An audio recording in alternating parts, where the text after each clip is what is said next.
নমস্কার, আপনারা দেখছেন voice of Bankura, presented by S sir physics. দেশ জুড়ে প্রযুক্তির নতুন ঝড়। অন্ধ্রপ্রদেশের গুগলের বিশাল পদক্ষেপ, $10 বিলিয়ন ইনভেস্টমেন্ট। হ্যাঁ বন্ধুরা, প্রায় 88,000 কোটি টাকার বিনিয়োগ, যা ভারতের ডিজিটাল ইতিহাসে এক নতুন অধ্যায় লিখতে চলেছে।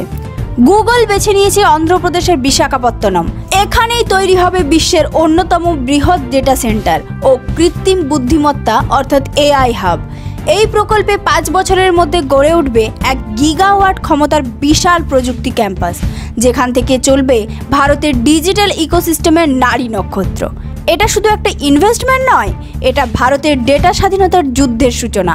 গুগল বলছে এই প্রকল্পে তৈরি হবে লক্ষাধিক কর্মস্থানের সুযোগ। 1,88,000-এরও বেশি মানুষ সরাসরি ও পরোক্ষভাবে যুক্ত হবেন এই প্রকল্পের সঙ্গে। রাজ্যের মুখ্যমন্ত্রী ইতিমধ্যেই বলেছেন, এটাই হবে ভবিষ্যতের অন্ধ্রপ্রদেশ, যেখানে ডেটা হবে নতুন তেল আর এআই হবে নতুন ইঞ্জিন।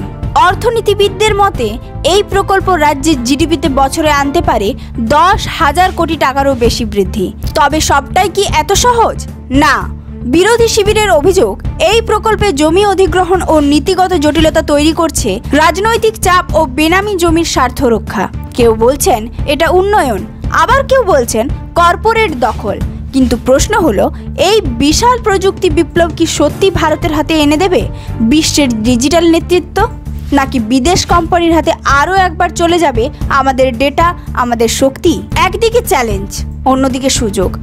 অন্ধ্রপ্রদেশ আজ দাঁড়িয়ে আছে ইতিহাসের মোড়ে, যেখানে সিদ্ধান্ত একটাই, build or be left behind. আর এই দৌড়ে ভারতের পরবর্তী লক্ষ্য নিজের ডেটা, নিজের শক্তি, নিজের ভবিষ্যৎ। তাহলে গুগলের $10 বিলিয়ন এই ইনভেস্টমেন্ট, এটা কি ভারতের গর্ব নাকি ভবিষ্যতের পরীক্ষা?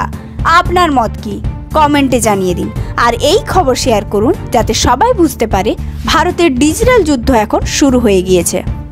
এই ধরনের গুরুত্বপূর্ণ খবর সবার আগে পেতে আমাদের চ্যানেলটি সাবস্ক্রাইব করুন আর ভিডিওটি শেয়ার করতে ভুলবেন না। আপনার মতামত কমেন্টে জানান আর লাইক শেয়ার করে ভয়েস অফ বাঁকুড়ার পাশে থাকুন।